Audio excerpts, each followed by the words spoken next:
Good evening. This is Dr. Evil Genius here for the Talking Ship podcast. Captain Paul, he's still on a boat doing boat shit for good fucking money. So we're not going to interrupt that. Tonight we're going to have a discussion. Instead of me doing what I normally do on a Monday night, which is probably watching Kevin Samuels and then watching Fresh and Fit after that, I wanted to get on here tonight and I wanted to talk to you guys about a topic that is very near and dear to me. And it's important to me as a content creator, but more importantly, it is important to me in my realm professionally as a personal trainer. And I've always said that physical fitness is an allegory for life. And tonight's topic is definitely going to bear that out. I just want to kind of address the camera situation just a little bit. Not loving the angle so much. Okay, so just kind of want to talk to you guys about the differences between being goal-oriented and being process-oriented. A lot of what we hear in modern society has a lot to do with goals. You got to set goals for yourself. You have to set short-term goals, mid-term goals, long-term goals. We've heard this since we were children in grade school. Is it bad to have goals? No, I don't think so. I think it's good to have goals. There's always something to shoot for. Always have a plan. And of course, for every plan, there is a goal to meet for those plans. But with that said, having goals, great thing. Awesome. Thumbs up. The question is, though, are you goal-oriented or are you process-oriented? And what are the differences in the two? We're going to talk about the neurological differences, and we're going to talk about the psychological. And they do go hand in hand, but they're not the same. We're going to talk about the differences between the two. And yes, we're going to talk about how being a goal-oriented person could be the one thing that keeps you from reaching your goals. So we're going to start off with examples that I know best. They are in physical fitness. Okay?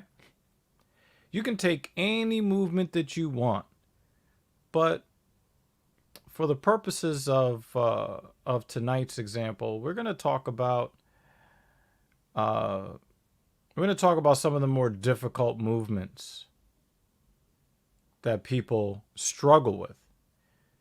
And one of those movements would be the deadlift. Let's talk about the deadlift for a second. Okay? Many of you, when you look at the deadlift, you see a motion that leads to back pain. Why does it lead to back pain? Because neurologically speaking, the human brain really only cares about the goal. Welcome. Welcome, these nuts. The human brain really only cares about the goal, the end result. So when you see the bar on the ground, your body says, well, I need to activate motor units to get the bar from on the floor to in the air and then back on the floor without dying.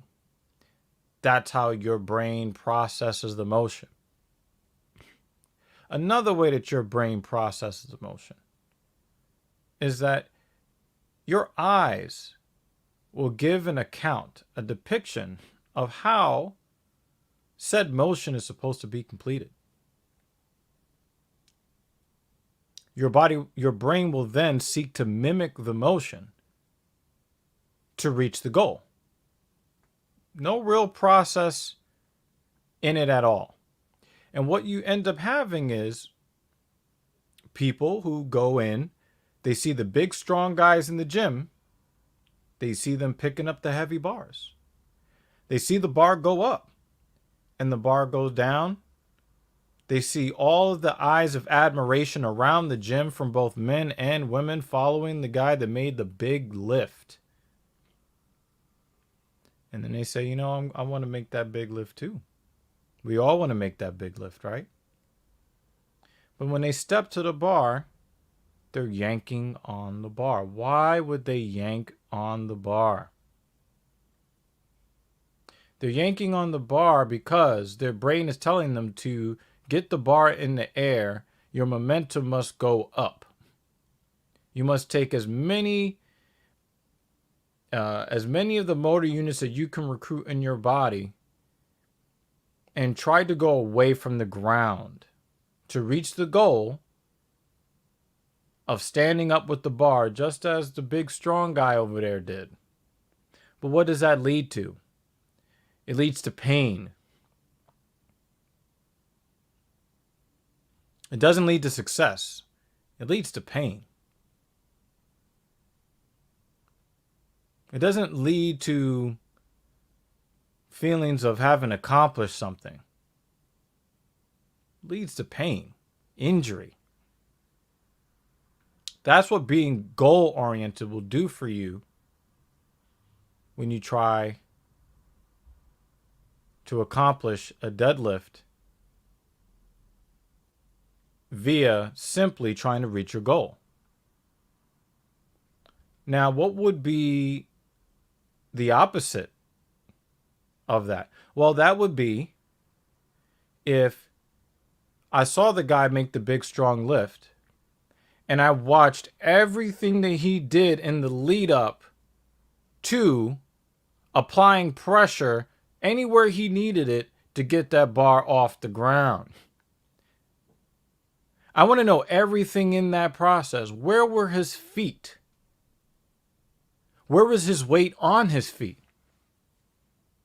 How close or far from the bar did he stand? Where was his hips in relation to his knees? Where was his hips in relation to his shoulders? Where were his shoulders in relation to the knees? What angle were his shins? What kind of grip did he use?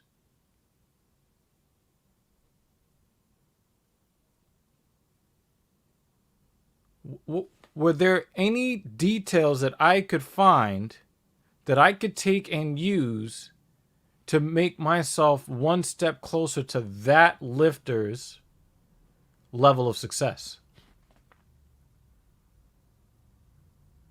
And then once I find out what that lifter did to reach that level of success, then I go and I practice it over and over and over and over and over again, making sure that my feet are properly spaced apart, not too wide, not too narrow, that my knees aren't tracking over the bar, that my shins are neutral in angle,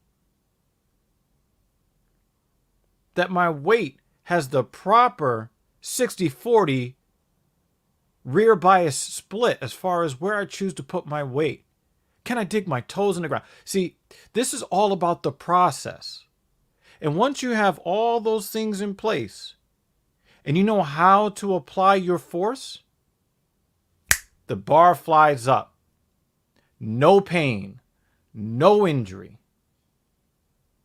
only satisfaction of a job well done. And you know what you get at the end of being process oriented? You reach your goal. So I ask you again, viewer, are you goal oriented or are you process oriented? Let's talk about this from the psychological aspect. And we're going to take the same lift we're going to take that deadlift. And say psychologically, you walk into the gym. Do you respect the process? Or are you there for the end goal of getting the swole muscle if you're a guy? Or getting that slim tone physique as the girl? Are you walking in there for the end result so that people will admire you and gasp and look and take second looks? Are you there for the process, the journey, the hard work that is going to take for you to then reach your goal? Which are you? Are you goal-oriented or are you process-oriented? And this goes back to episode 5 of the Talking Shit podcast. I asked you the question, are you willing to do the work? And this ties right into today's theme. Are you goal-oriented or are you process-oriented? The process-oriented gym goer is the type that understands that there is a program that must be followed. They do know that there is a pot of gold at the end of the rainbow, but they're not concerned with the pot of gold because they're not within reach of the pot of gold. So what they do is they enjoy the rainbow on the way towards the pot of gold. That rainbow is filled with obstacles, setbacks, disappointments, and small victories along the way. A lot of small victories. Every day you show up to the gym is a small victory. Because every day you go in seeking to go through the process to become a little bit better. And you know that when you look back on it, when whatever part of your programming has concluded, and you look back on where you were, if you take good notes and you're organized that way, and you can go back to the beginning of your program and then look 3 months later, 6 months later, and then you look at where you were and where you are, there's a real sweet feeling that comes from that. A deep sense of satisfaction from the culmination of weeks and months of hard work done in tiny increments, daily basis, an hour here, an hour there. If you are really motivated, a couple of hours here and then coming back again and a couple hours there. Are you in love with the process? Or do you just have these dreams of superstardom inside your own tiny little gym? Do you just see that, wow, I'm going to have big muscles one day? Or if you're a girl, wow, I'm going to have a slim waist and a fat ass. So which are you? Let's take it out of the gym. Let's go into other areas of your life. Let's talk finance. I'm going to tell you a story of a man that was feeling himself just a little bit too much after reaching a goal. Got his first car. Was kind of sitting pretty, kind of rested on the laurels because the goal was to get the car. But there was no discipline. There was no plan in place to make sure that he kept the car. Okay? When things didn't go well professionally, a lot of panic and depression ensued. Why? Because there was no process there. There was also no real goal afterwards. There was nothing else to really shoot for. Because that's what his ego at the time That's all the bandwidth that he had.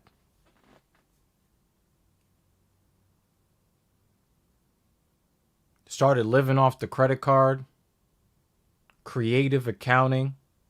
Got to the point where when he used to follow the process, he was able to go from no credit to a 733 credit rating. Went from 0 credit to a 733 credit rating. And then ended up somewhere in the 640s with something in the realm of $30,000 in credit card debt. This person saw the goal, did not value the process, ended up $30,000 in credit card debt. Just like his mother.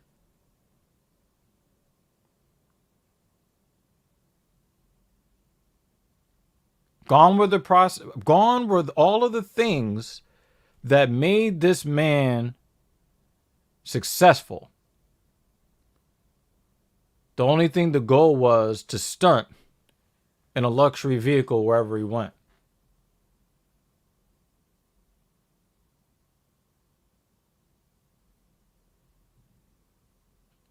That man was me. I'm talking about me. Do you know where I sit today?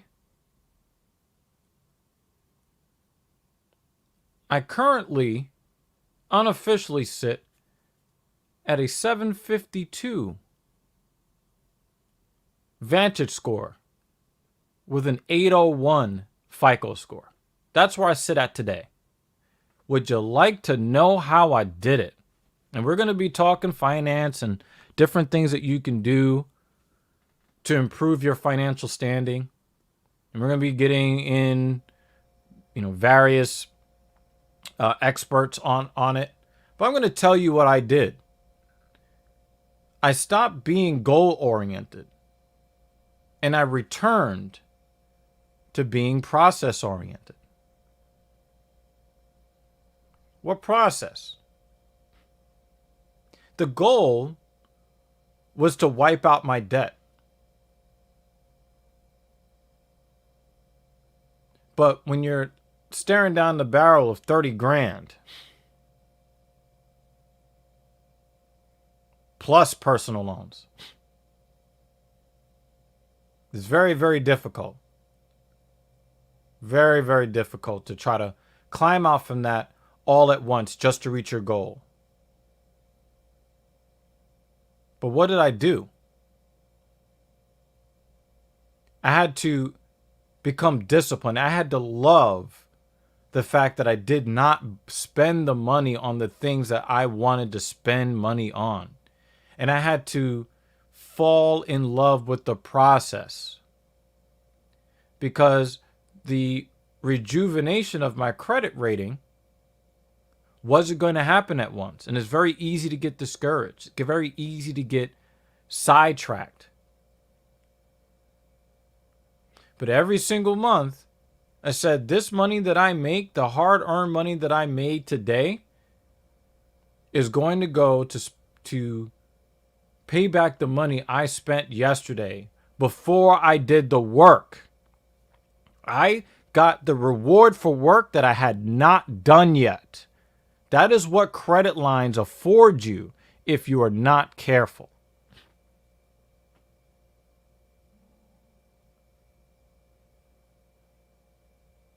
Some of you know I'm a ardent sneakerhead, and we can have many fun conversations on that. I think I have like 93 pairs in my collection since 2008.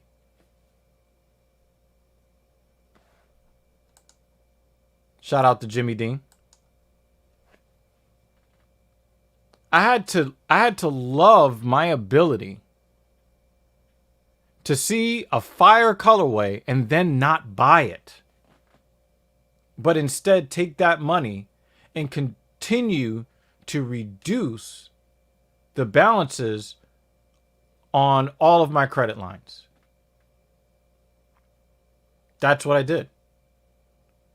I killed the balances on one card, then moved on to the next one, and then whittled that down, and then killed the next one. A debt consolidation loan to bring down the APR. But then when you get a clean credit card, what do? Oh my God. There's no balance on that card. Look at that shiny new object over there. Look at that rig that has the RTX 3090 in it.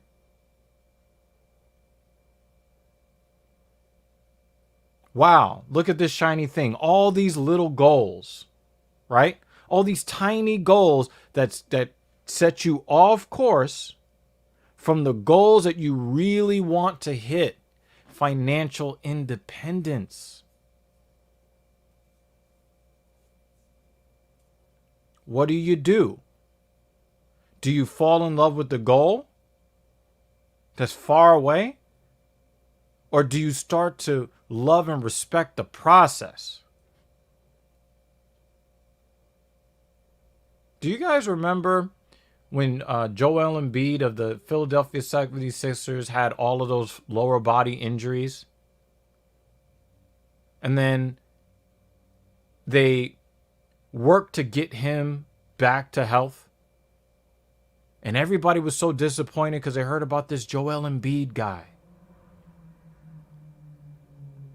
And then they created a nickname for him and a slogan overall: trust the process.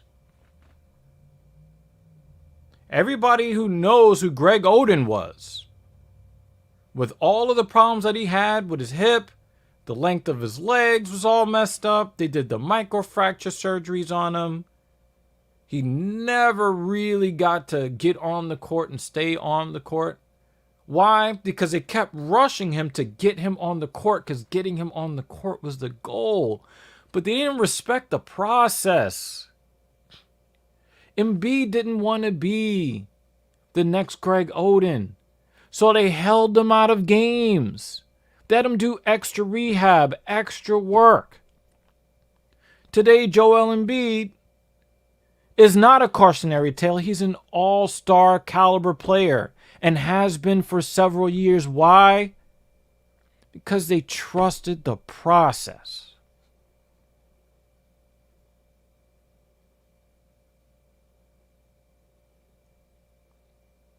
You know, we'll talk about the we'll talk about the whole sneakerhead thing another time, preferably with my co-hosts on the show. But the point is, are you goal-oriented or are you process-oriented? Do you trust the process?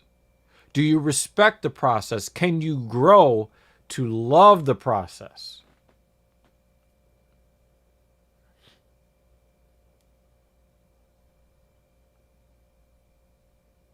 I took pride in whittling down my credit card balances to zero on 5 of my 7 credit lines. I took pride in that every month, throwing money at basically a bunch of pixels on a screen to maybe see a pixel on a screen change several months or several years later to undo damage that I did to my financial ledger.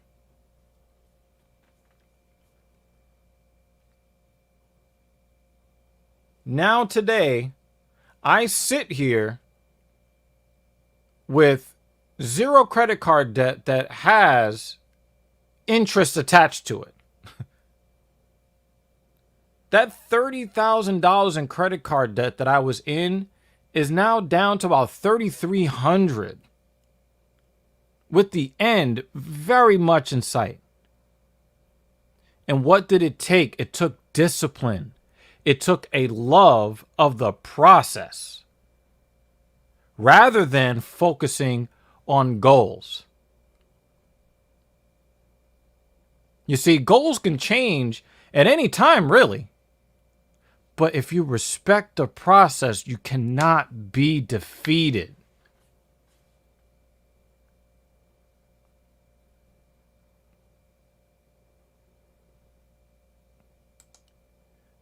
Jimmy Dean, you're probably going to have to go back and watch this from the beginning to get an answer to your question.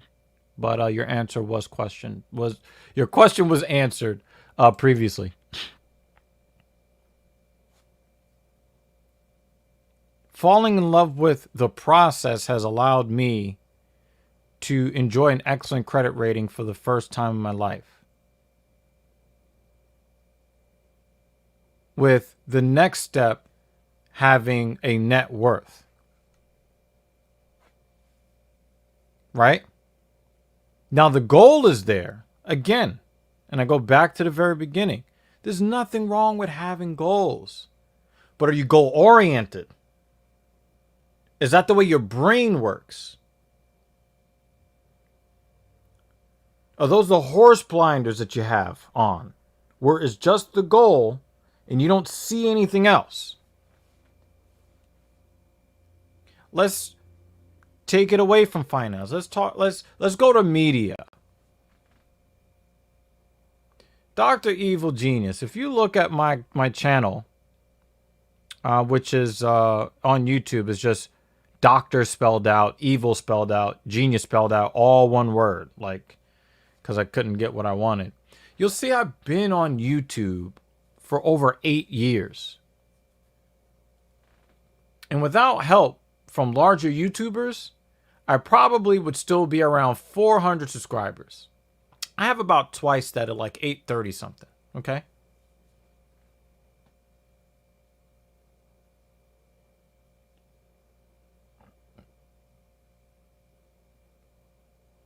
What do you think it is like seeing other YouTubers, offer whatever content they offer, and they've got 10,000, 100,000, a million, some of them over 10 million subscribers. I believe I heard that worldwide there are over 22,000 YouTube channels with more than 1 million subscribers.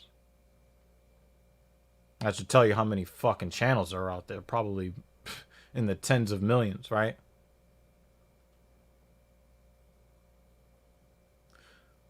What do you think of the differences between the YouTubers who set out to create something and the YouTubers that set out to be popular? Do you see the difference? Those who want to become YouTube stars, they get on YouTube to become a YouTube star. That was Dr. Evil in the beginning. I saw other people getting off, getting big. I was like, oh shit. People are getting subscribers and people all up in their chats. Hey, I'm pretty good at Call of Duty too. I want to be a YouTube star, and I spent money. I spent my wife's money. And lost interest. Why? Because I was goal-oriented. I didn't go into it thinking, wow, this is going to be fun to take 12 hours to edit my first fucking video. Yeah, I was proud as hell of that video, but I didn't love the process. And it was fucking frustrating. How often do you think I uploaded? I didn't upload all that much. Why? Because I was more concerned with the goal than the fucking process. And I didn't trust the process. So, didn't grow. When you talk to Louis Rossman, you know I talk about Louis a lot because he's a prime example of how to do YouTube. And he doesn't have any fancy anything, really. Doesn't have a fancy set. Doesn't do fancy edits. No fancy, no fancy editing, no fancy branding. But what he does is he shows up every day.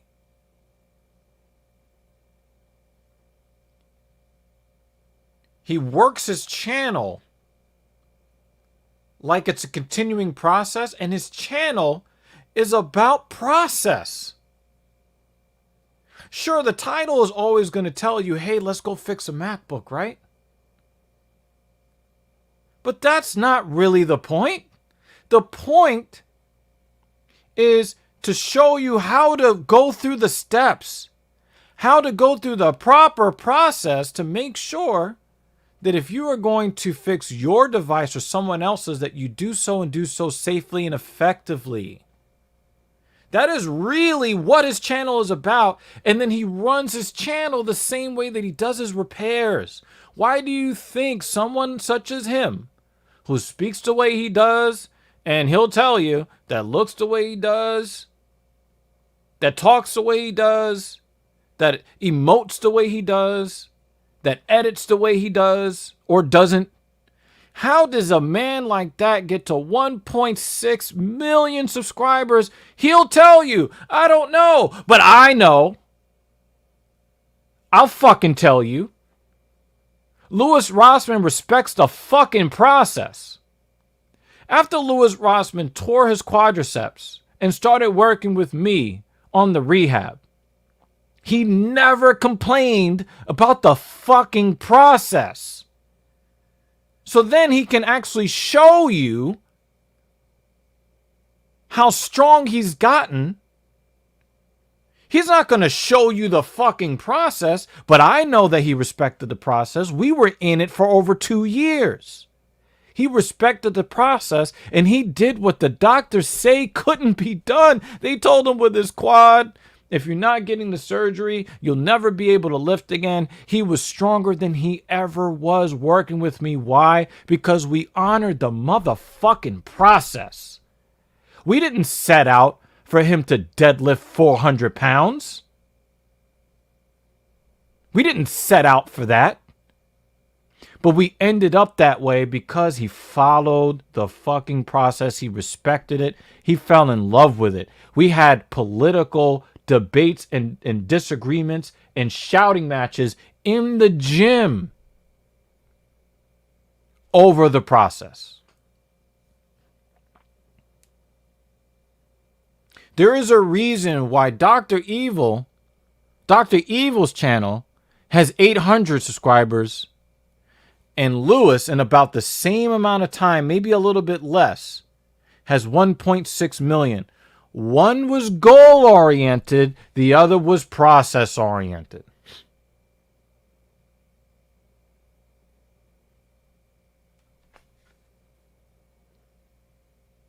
And I'll keep asking you the question, are you goal-oriented or are you process-oriented? Let's take it somewhere else, shall we? We just heard all of the news about how cryptocurrency is in the motherfucking pits. There are a lot of people who are worried right now. Well, who are the people who are worried? And who are the people who aren't? Now, I don't fuck around with stocks and all that stuff because I haven't reached that level. And I respect the process of understanding that the investor level class is there for a reason. Because they followed other process followers. They followed other processes to be able to rise to the next level, set a new goal, and then honor the processes there. I don't know who Scott Adams is, Jimmy. Shout out to Jimmy Dean for keeping us company here tonight. And welcome to all the viewers.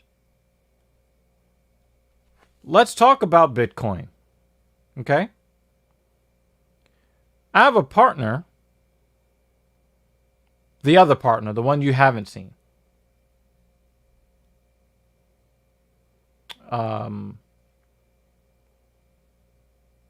She started dabbling in the stock market. And I found out today dabbling in some cryptocurrency. I watch my second wife. I watched this woman in a constant state of stress. Granted, chasing a degree, doing all kinds of homework and that kind of stuff. Yeah, that's going to cause some stress. But the stress that I noticed was not commensurate with homework. When you're on unemployment during the Rona, right? Every 30 seconds, checking to see what stocks went up and down. Why? Because she fell in love with the goal of making more money. Always wanting to see the number in the green every single day. Always more money, more money, more money. But it came at a cost. It came at a cost to her health. A major cost to her health. And she couldn't understand why my take on it was so different from hers. Well, if you're investing into anything, any commodity, be it oil, silver, Amazon, Tesla, Virgin Galactic, Bitcoin, Dogecoin, D's nuts, whatever you're investing in, if you believe in the processes of these individual entities, if you believe in the mechanics of cryptocurrency, if you believe in how Elon Musk leads Tesla and SpaceX,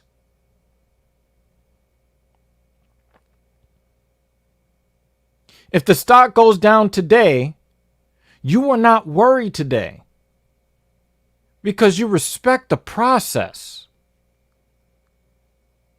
You knew that you were not going to sell your stock today, regardless of whether it went up to $150,000 or it fell down to $150. It doesn't matter. $150K or 150, you weren't going to sell anyway because you respect the process. So when there's volatility in the market, who do you see are the people who are pulling their fucking hair out? The people who only want to see the number in the green. They only want to see the number, the little line on the graph going upwards because they're goal oriented. But if they respected the process and they knew that the money that they have invested in these commodities were on solid foundation, then they're not worrying about the stock price today. They don't care. In fact, shit, if the stock price is not what you want it to be, then you go out and you buy some more of it. Because everybody else is selling emotionally. They're trading emotionally. But not you. Because you understand the difference between being goal-oriented and process-oriented.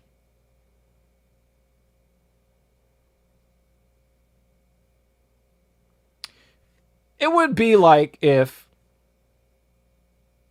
you and I were trying to lose weight.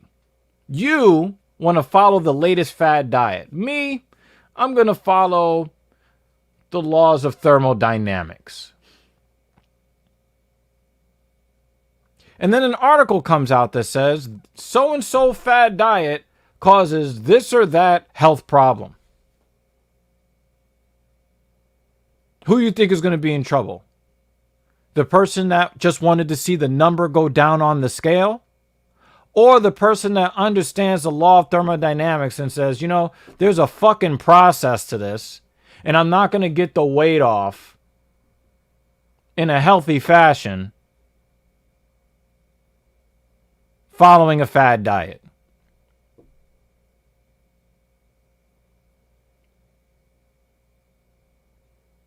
Who's winning in that? Who is going to win in that scenario?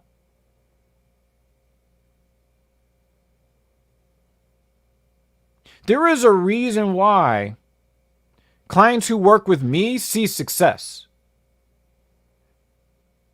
There's a reason why my life continues to get better while, I'm not proud that things are worse for other people, but in a time where, people feel less confident than ever, I'm getting to be more confident. Why? Because I love and respect the process now. Before it was all about the goal. Can I get into this car? Can I get into that house?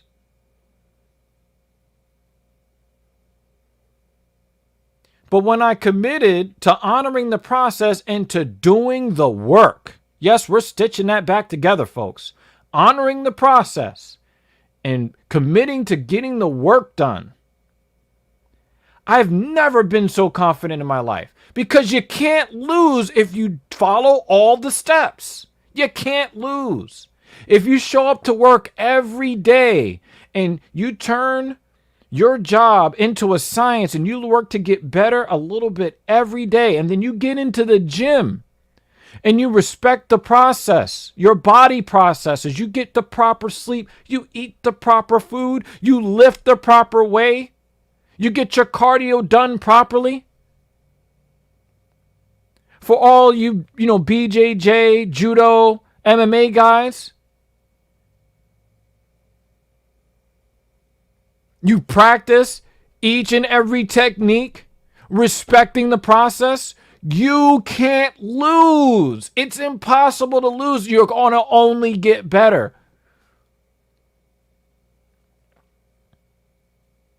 If you practice fiscal responsibility, your money is just going to grow. If you're not spending your money on bullshit, this fad this, chasing acceptance there, these are all distractory goals. You can't lose if you respect the process. And I got to mention interactions with the ladies, right? If you follow the fucking process, you can't lose. Now, I know that might sound like ridiculous. Like, what? Men are going to be rejected at a better than 90% clip across the board, even the most attractive men. But that's not, the goal is not to get the girl. The goal is to set yourself up properly through the proper channels, honoring the proper process to be in position for when someone doesn't hit you with the reject button for whatever reason,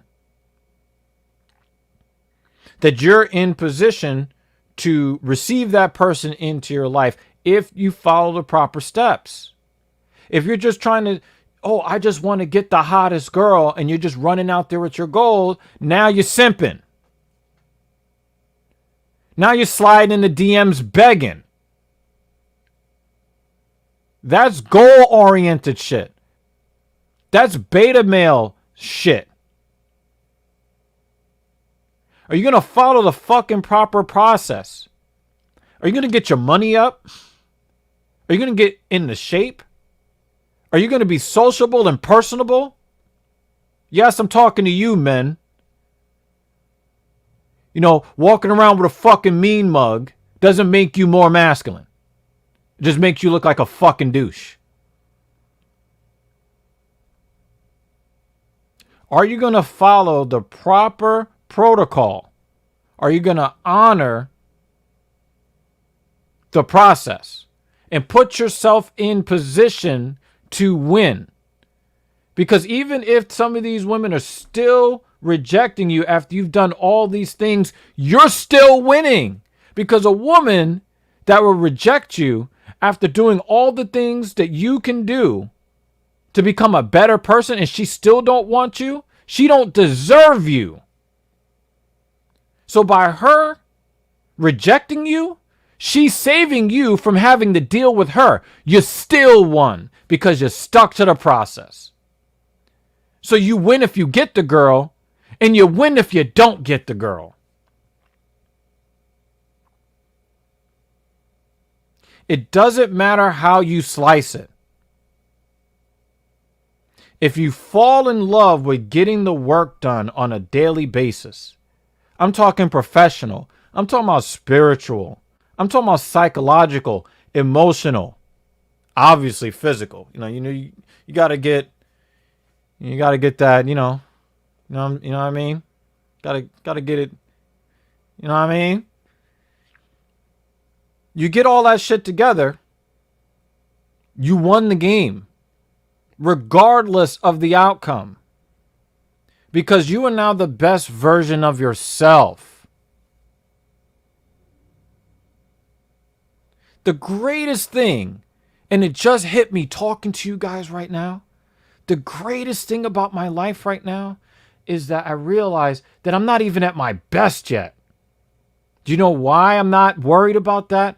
Because I love and respect the process. I am willing to do the goddamn work. I'm sitting here at 12:30 in the motherfucking morning making sure that I got this content into you when I could have been doing something else. I could have been, you know what? I could just do the episode tomorrow.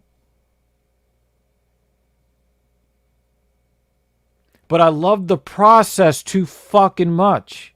I love being here at the beginning of growing this community that I can feel is burgeoning. I feel like we're right there on the cusp. And we just got started. This is only episode 7.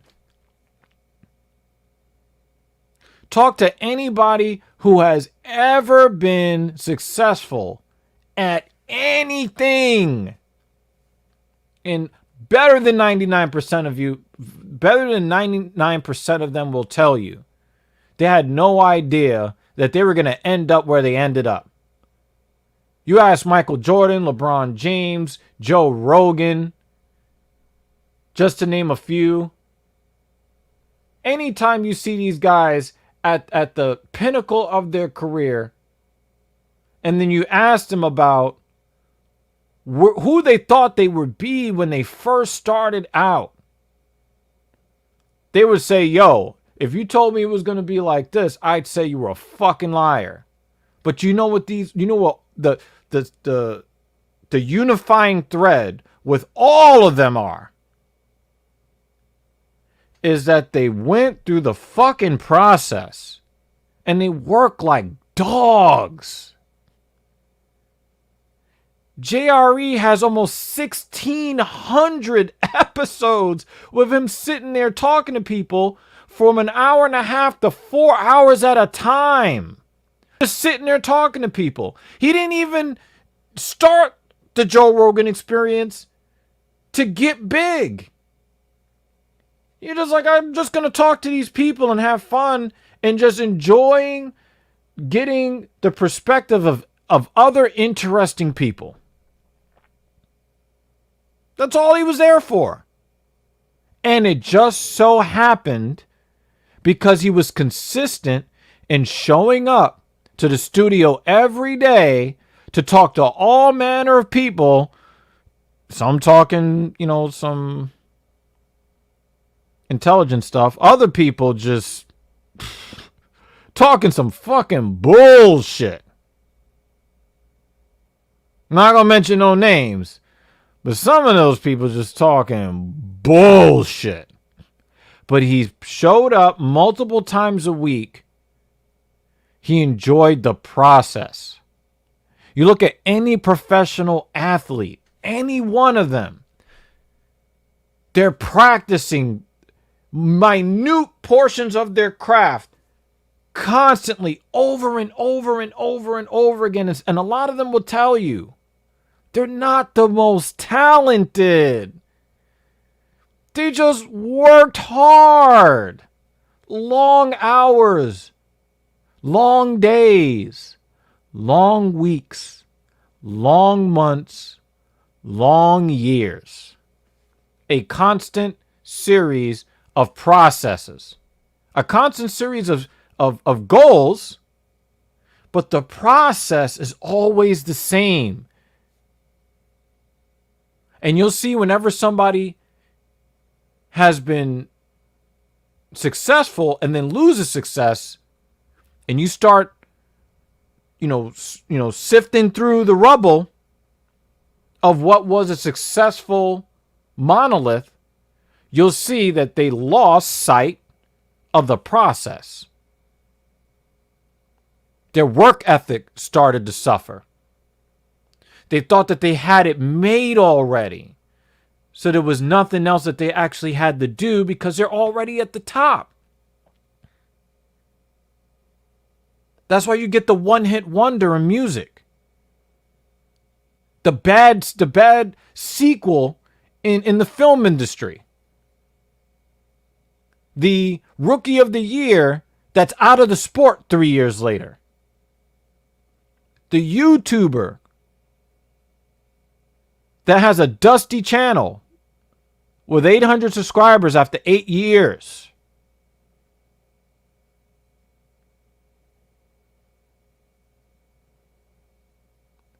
But the way I look at it now, I got so much love and support from Louis Rossman and a lot of his subscribers, but I think we lost like what? I think we're like negative 30 something subscribers in like the last week and a half. And that can be, it's a little disheartening. But do you know why in the long run I'm not bothered at all? It's because I know it's a motherfucking process. We're just getting started here. Why do you think that I show so much appreciation to every single one of you that comes to check us out on YouTube or comes to check us out on Twitch? That came from here or came from there. Why do you think I have the value for you that I have? Because it's a process. Me connecting with each one of you is a little bit of a building block to build a community. Yes, the long-term goal is to build the community, to get to 10K subscribers, to get to 100,000 subscribers, to get to 250,000 subscribers, to get to 500,000, to get to 1 million. Yes, but that's not really what I'm here for. I'm here to provide quality content and poor quality content because we got a whole bunch of bullshit for you. We're not named the Talking Shit Podcast for nothing. But there are different little things that I think that I can offer to your lives. And I'm going to offer it. And if you don't find it useful, whatever. But I'm going to keep doing what I know to do because I love and respect the process. And I am willing to lose subscribers every fucking day. I am willing to put out podcasts to 0 watchers and 0 listeners every other day. I'm willing to do that because I love the process. I love the process of creating, of self-expression, of connecting to other human beings. And you know what? One day, I might say the wrong thing to the wrong person and a bunch of people rush over with the dislikes and then boom, some shit goes viral. I don't know. Could happen. If it doesn't, I'm fine with that. But I'm still going to be here talking to you, encouraging you, and letting you know that there's something to all of this. There's a way to leave your mark on the world in a way that actually means something to you. To get out of life what you want to get out of it. But once you set your goal, that's it. That's over there. Whatever that goal is, if you want to lose 50 pounds, you're not losing 50 pounds right now. So when you set that goal, set it over there. Now it's time to get to work. Okay, I need a process. What are the steps necessary to reach this goal? What kind of help can I get along the way? What kind of education can I get to just be better? The goal is this. Okay. What processes am I going to follow to the T consistently, day in and day out? Whether or not the scale shows a lower number or not, am I going to stick to the fucking program?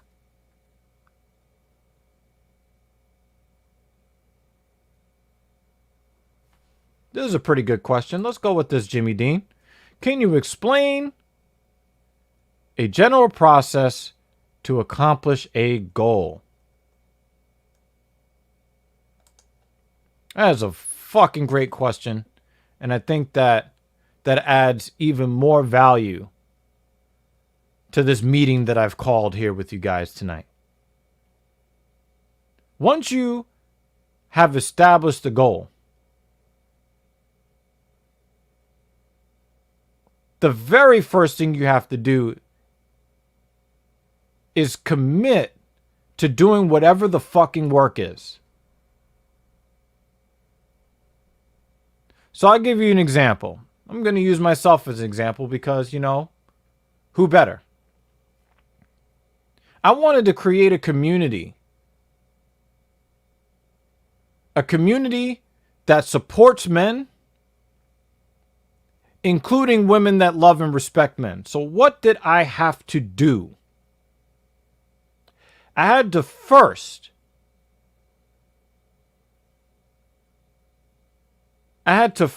come to the reality that I'm going to be taking on possibly a lot of hate, a lot of blowback, a lot of backlash.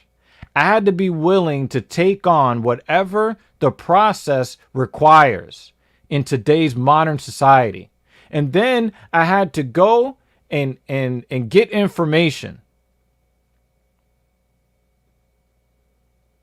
What exactly are the issues that men like myself face? And I say men like myself because we're all different. We all have a different variation of issues in society today. I had to go and I had to make investments in this venture.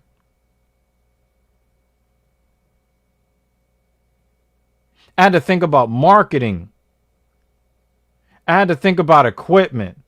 I had to think about possible employees that may come out of this. I had to try to think of every single thing that could cost $1 in this venture. And then I had to be willing to take hard-earned money from an established source, and then take that money and then put it into this venture. And then I had to make sure that when I went into this venture, I went into this with another super reliable guy. Now, I know that a lot of you are roasting Captain Paul, and for good reason. We haven't seen Captain Paul in a couple of weeks. But I had to, again, it goes back to the dedication toward getting the work done. I made that promise to myself. No matter what happens, we get content out there for the listener. And then it's rinse, wash, repeat. Always reminding yourself that there is work to be done today. Always reminding yourself that obstacles are coming. That second Rona shot, that Moderna shit, holy fuck, fucked me up. This episode was supposed to have gone live on Friday. But you know what I was doing on Friday? Having bad dreams in bed with a massive fever with no sweat. Could not eat. Could barely drink. It hurt to pee. Yo, I was losing my mind. I was so fucking physically weak, yo. And I was disappointed that I could not get the content out there for you. And on Saturday, I felt like shit, but I sat here in front of this annoying ass light ring. Cause I gotta make sure that the lighting is good. Right? Shout out to Jamal Howard. Thank you for joining us tonight.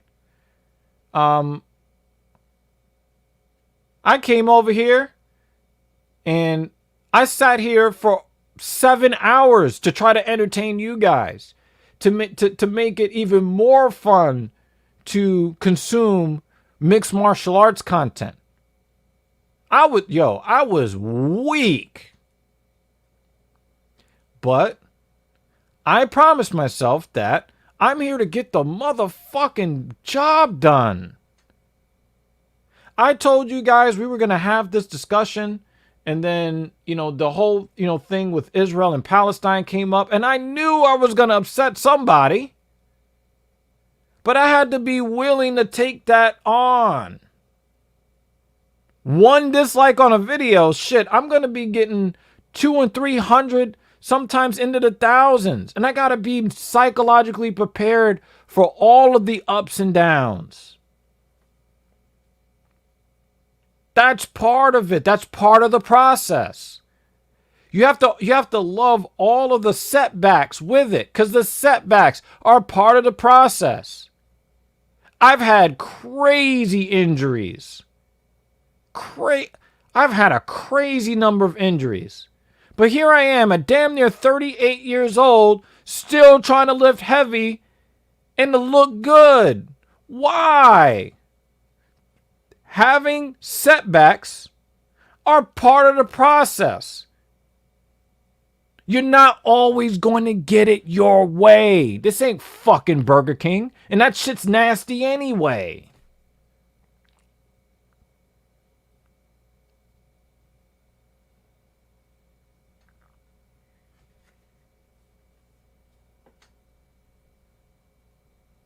I mean, shit, if I could tell you about all the fucking broken bones I've had, structural, ligament damage.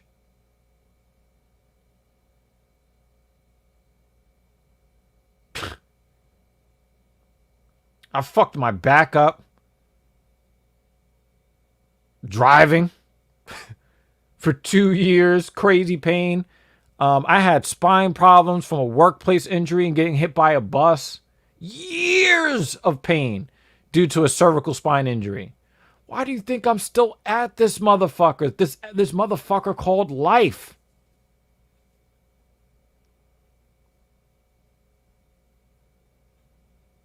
My dedication toward getting the job done.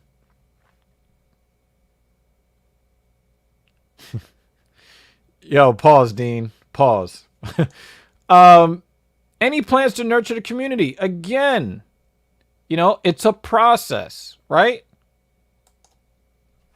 That's one of the things that I'm really looking forward to.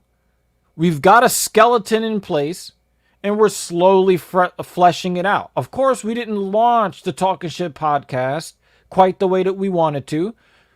There were some people who were not dedicated to the process.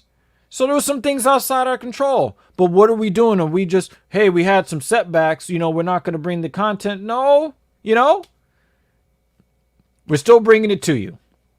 So as far as nurturing the community is concerned, we've got a lot of things with frameworks as far as Discord is concerned, as far as Patreon.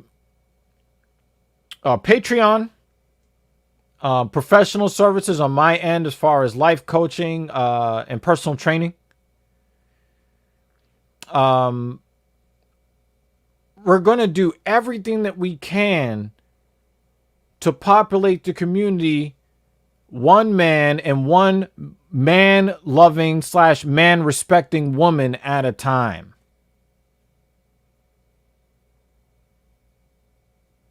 And you're going to keep getting the kind of positive reinforcement that everybody needs.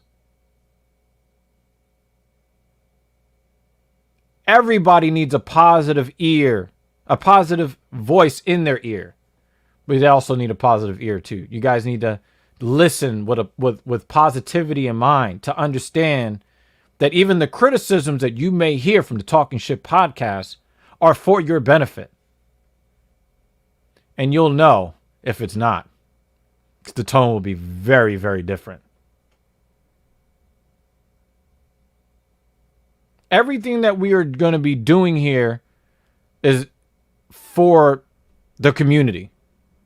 And to let you know that we're here in solidarity and we've put our money up and we will continue to put our money up and to put our voices out there to make sure that the proper respect, not too much, but the proper respect that men are due in society is worked towards.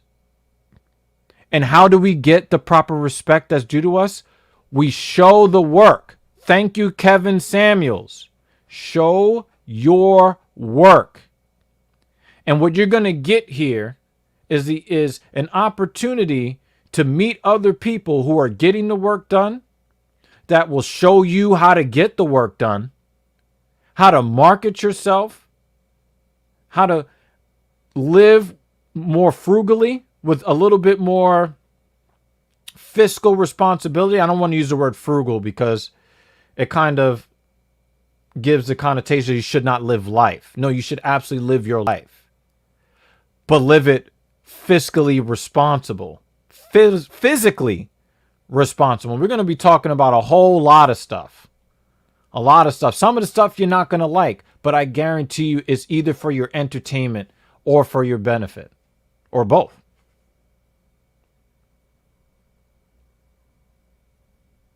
There is one guy that I hired to do work on this channel. And I had to say, look, dude, myself and Captain Paul, we are willing to get paid nothing for more than a year, 2 years. We'll be in this making nothing as we grow this thing. The only person getting paid on this venture is the graphics guy. We're paying to bring you content. Why? Because we understand the process and we respect the process. We're not here to be YouTube stars. We're here to help men and the women who love and respect men.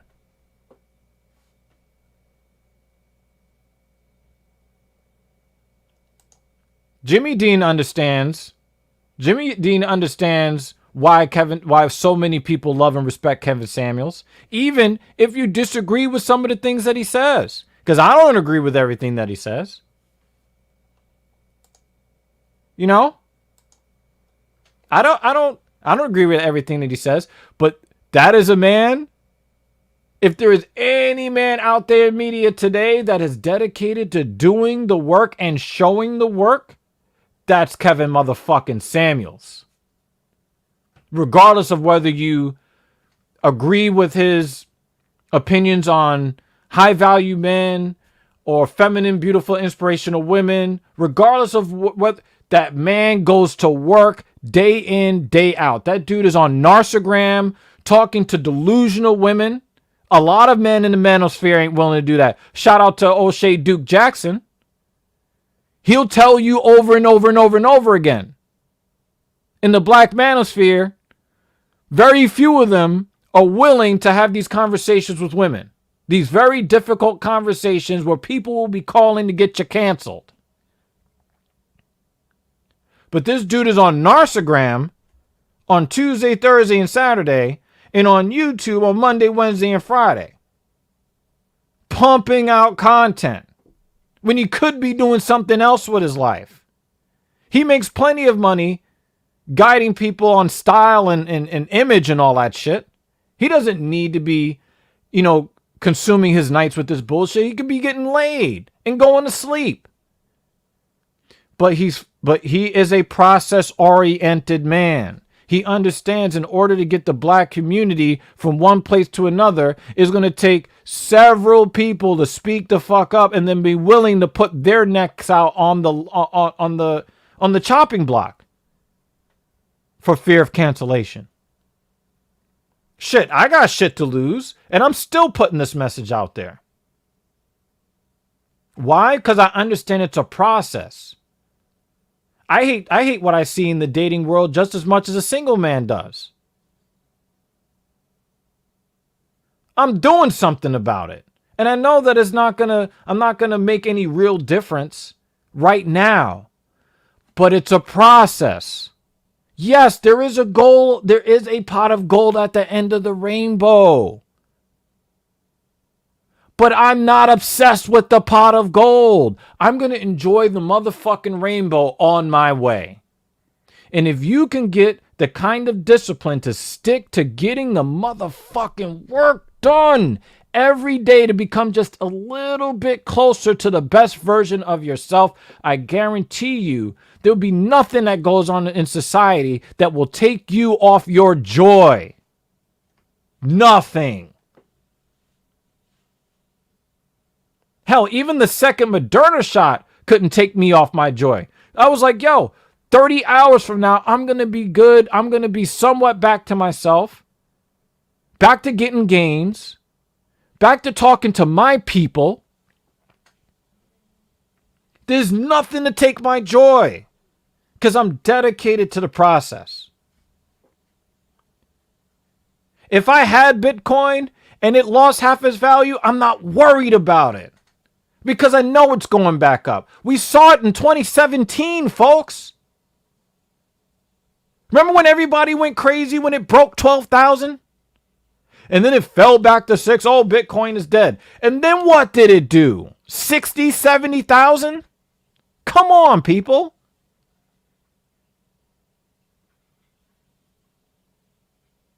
It's great to see that number rise.